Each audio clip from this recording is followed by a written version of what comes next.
इस शख्स का बयान जिसने ख्याल किया कि नबी का इनकार न करना हुज्जत है और आपके अलावा किसी का अदम इनकार हुज्जत नहीं है। मोहम्मद बिन मनिकदर से रवायत करते हैं, उन्होंने बयान किया कि मैंने जाबिर बिन अब्दुल्लाह को कसम खाते हुए देखा कि इब्न सईद दज्जाल है। मैंने कहा कि तुम अल्लाह की कसम खाते हो? उन्होंने कहा कि हाँ। मैंने हजरत उमर को नबी के सामने इस बात पर कसम खाते हुए देखा है और नबी ने इसका इनकार नहीं किया। हजरत आयशा रवायत करती हैं, उन्होंने बयान किया कि एक औरत ने नबी से पूछा। दूसरी सनद मोहम्मद बिन अकबा, फजील बिन सुलेमान, नमीरी, बसरी, मंसूर बिन अब्दुर्रहमान बिन शीबा अपनी वालिदा से, और वो हजरत आयशा रवायत करती हैं, उन्होंने बयान किया कि एक औरत ने नबी से हैज़ के बारे में पूछा कि किस तरह इसका गुस्ल करे। आपने फरमाया कि मुश्क लगा हुआ एक कपड़ा लेकर इससे पाकी हासिल कर। इसने अर्ज किया कि आ रसूल अल्लाह, क्यों कर मैं इससे पाकी हासिल करूं? नबी ने फरमाया कि इससे पाकी हासिल कर। हजरत आयशा का बयान है कि मैं रसूल अल्लाह का मकसद समझ गई तो मैंने इस औरत को अपनी तरफ खींचा और सिखा दिया। हजरत इब्न अब्बास से रवायत करते हैं, उन्होंने बयान किया कि हफीद बिन्त हारिस बिन हुज़्न ने नबी की खिदमत में घी और पनीर और गोहद भेजा।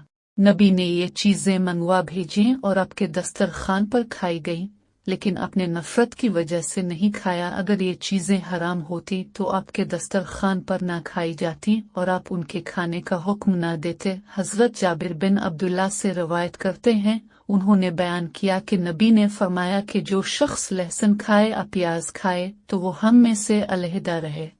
अब फरमाया कि हमारी मस्जिद से अलग रहे और अपने घर में बैठा रहे। और आपके पास एक बर्तन लाया गया। इब्न वहब कहते हैं कि तबाक लाया गया जिसमें साग सब्जियां थीं। आपको इसकी बो मालूम हुई? अपने इसके मुतालिक फरमाया जो साग सब्जियां इसमें थीं उनके मुतालिक अब से बयान किया गया। अपने फरमाया कि इसको इसके पास ले जाओ। लोग आपके एक सहाबी के पास ले गए जो आपके साथ रहते थे। जब अपने सहाबी को देखा कि इस खाने को पसंद नहीं किया तो आपने फरमाया कि तुम खाओ, जिससे सरगोशी करता हूँ इससे तुम सरगोशी नहीं करते। और इब्न वहब से रवायत करते हैं कि हांडी लाई गई जिसमें साग था और लैस, और अबू सफवान ने हांडी का किस्सा बयान नहीं किया। मैं नहीं जानता कि यह ज़हरी का कौल है। हदीस में दाखिल है। मोहम्मद बिन जबीर से रवायत करते हैं, जबीर बिन मुतम ने बयान किया कि एक औरत रसूल अल्लाह की खिदमत में हाजिर हुई और आपसे किसी चीज़ के मुताल्लिक बात की। आपने इसको कुछ हुक्म दिया। इस औरत ने अर्ज किया, रसूल अल्लाह बतलाइए, अगर मैं आपको न पाऊं तो क्या करूं? आपने फरमाया कि अगर तुम मुझको न पाए तो अबू बकर के पास आना। हमीदी ने इब्राहिम बिन साद से नकल किया कि इस औरत का मकसद ये था कि अगर आपकी वफात हो जाए, नबी का फरमाना कि अहल किताब से किसी चीज़ के मुताल्लिक न पूछो। और अब वाली मां ने बुआस्ता शुएब ज़हरी हमीद बिन अब्दुर्रहमान नकल किया है।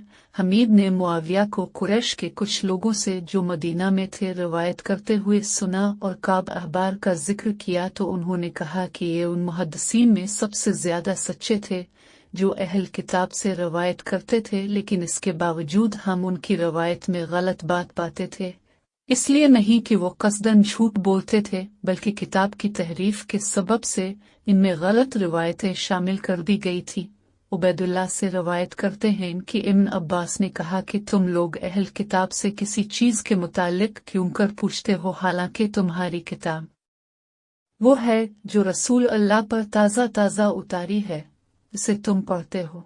खालिस है, इसमें कोई आमेजिश नहीं। और इस किताब ने तुमसे बयान कर दिया है कि अहल किताब ने अपनी किताब को बदल डाला और इसमें तगय्युर किया। वो लोग अपने हाथ से किताब लिखते थे और कहते थे कि ये अल्लाह की तरफ से है ताकि इसके जरिया थोड़ी कीमत वसूल करें। जिसका इल्म तुम्हारे पास आ चुका है तो क्या इसके मुतालिक सवाल करने से वो तुम्हें मना नहीं करता है? अल्लाह की कसम, मैं अहल किताब में से किसी को नहीं देखता हूँ कि तुमसे इस चीज़ के मुतालिक पूछें जो तुम पर नाज़िल की गई।